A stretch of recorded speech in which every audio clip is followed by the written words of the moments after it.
Bueno, a mí siempre me ha preocupado, me ha intrigado de qué manera tan terrible el fenómeno de la estigmatización de lo indígena, ¿no? Si los indios han sido estigmatizados por siglos, desde la época colonial, entonces se ha proyectado una imagen peyorativa, una imagen disminuida, lamentable del indio, como un ser grosero, como un ser incapaz, ignorante, flojo, sucio, es decir, lo peor. Creo que en la escala de valores racistas, el indio ha quedado más abajo que los propios africanos, que los propios negros. Sin embargo, la humanidad no tiene una idea clara, porque se ha ocultado esa información metódicamente, de los aportes, de la importancia que tienen, que tuvieron, que tienen los indios en el mundo.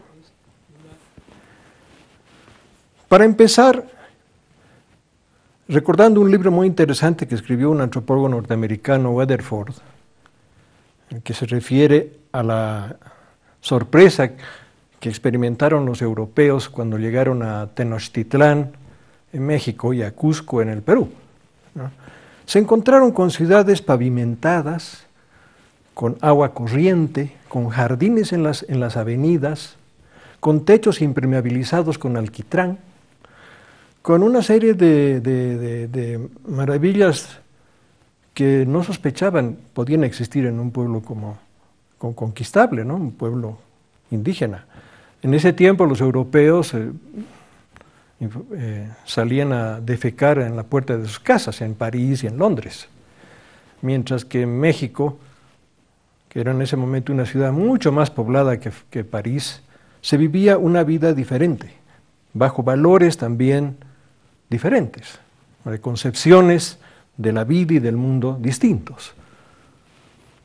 Sociedades que anteponían los intereses del nosotros a los intereses del yo, en contradicción con el individualismo secante europeo, que al momento de la conquista empieza a generar, y gracias a la conquista de América Latina, de lo que hoy se llama América Latina, el capitalismo financiero.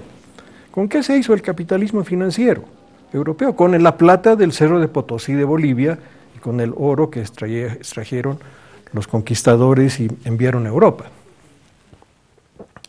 Es impresionante notar cómo los indios, que habían construido una sociedad comunitaria de características extraordinarias, comprendieron mucho antes que los europeos que el papel del hombre, del ser humano en el planeta, es estar con la naturaleza y no sobre ella. Miraron a la naturaleza, a los animales y a las plantas como hermanos, y comprendieron que el papel del hombre era proteger a la naturaleza, valerse de ella para vivir, sobrevivir, pero protegiéndola. Esa lección extraordinaria es la que se olvidó en Europa y la que está por destruir el medio ambiente, por acabar con la vida humana en el planeta. Por otra parte, Jean-Jacques Rousseau vio en París una obrita que se llamaba El Arlequín Salvaje, escrita por un francés que había vivido años junto a los indios iroqueses de Norteamérica. Y en esa obra estaban expresadas las ideas de igualdad, de libertad y de fraternidad. Impresionó tanto la obra de teatro a Rousseau que salió corriendo, se dice, del teatro y comenzó a escribir El contrato social, el libro, la Biblia, que inspiró a los intelectuales franceses para alentar a las masas a la Revolución Francesa. Entonces, qué notable, los indios que estaban manejando ya las ideas de libertad, de igualdad y fraternidad en la sociedad iroquesa, que se gobernaba bajo una constitución llamada Carta de la Paz, que era incluso más desarrollada que la griega, porque era constitución iroquesa, no aceptaba la esclavitud y le daba a la mujer el mismo lugar que al hombre. Esas ideas y esos aportes incluso alcanzaron hasta el marxismo, porque Marx, estudiando al antropólogo Morgan, captó la idea de la sociedad sin Estado. ¿De dónde sacó Marx la idea de sociedad sin Estado? También de los indios iroqueses, que se gobernaba en una organización social sin Estado, y que además funcionaba perfectamente. ¿Cuánto le debe el mundo al aporte, al conocimiento herbolario de los indios? Es inconmensurable.